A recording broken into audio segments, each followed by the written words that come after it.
نحمدہ ونصلی ونسلم علی رسولہ الکریم اما بعد فاعوذ باللہ من الشیطان الرجیم بسم اللہ الرحمن الرحیم الصلاة والسلام علیک یا سیدی یا رسول اللہ وعلی آلک واصحابک یا سیدی یا حبیب اللہ۔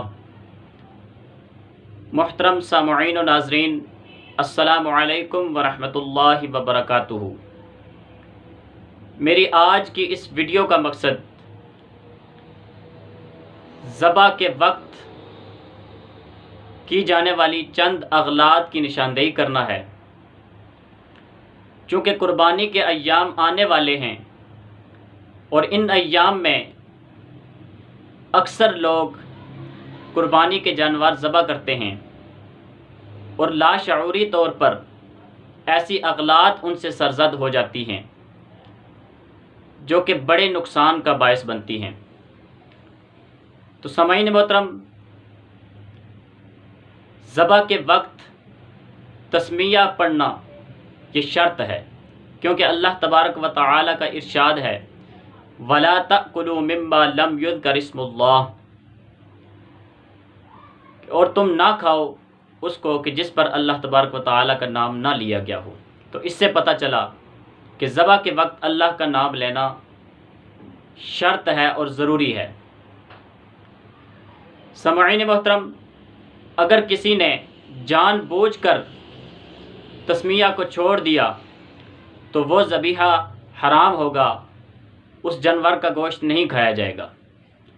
اور اگر کسی سے بھول کر تسمیہ رہ گیا تو اس صورت میں جانور حلال ہوگا، اس کا گوشت کھایا جائے گا۔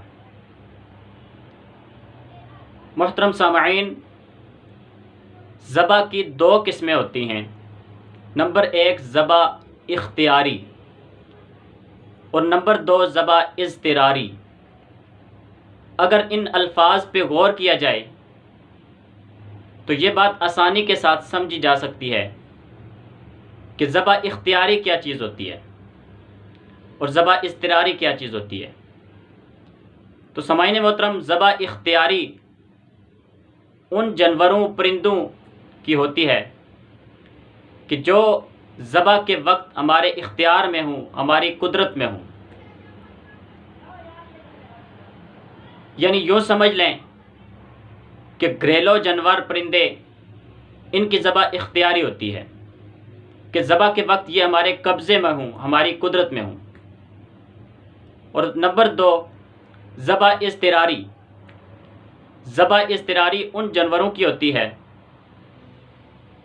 یا ان پرندوں کی ہوتی ہے جو وحشی جانور ہوتے ہیں یا وحشی پرندے ہوتے ہیں کہ جو آسانی سے ہماری پکڑ میں نہیں آ سکتے، تاکہ ان پہ ذبح اختیاری کی جائے۔ تو سامعین محترم، ذبح اختیاری میں تسمیہ ذبح کے وقت شرط ہوتی ہے، اور یہ تسمیہ اس جانور یا اس پرندے پر پڑی جاتی ہے جس کو ذبح کیا جا رہا ہے۔ جبکہ ذبح اضطراری میں تسمیہ ارسال یا پھر تیر وغیرہ پھینکنے یا چھری وغیرہ پھینکنے کے وقت ہوتی ہے، اور یہ تسمیہ اس ذبح کے آلے پر پڑی جاتی ہے۔ تو سامعین محترم، غلطی کون سی کی جاتی ہے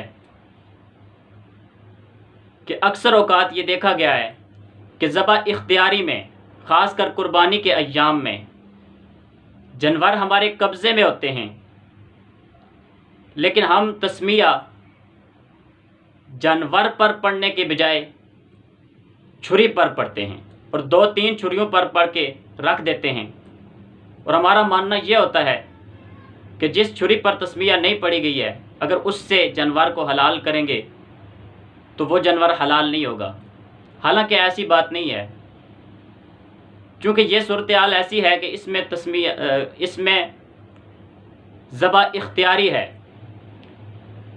اور یاد رکھیں، ایک اصول یاد رکھ لیں کہ تسمیہ ہمیشہ اس چیز پر پڑ جاتی ہے جو بوقت ذبح ہماری قدرت میں ہو۔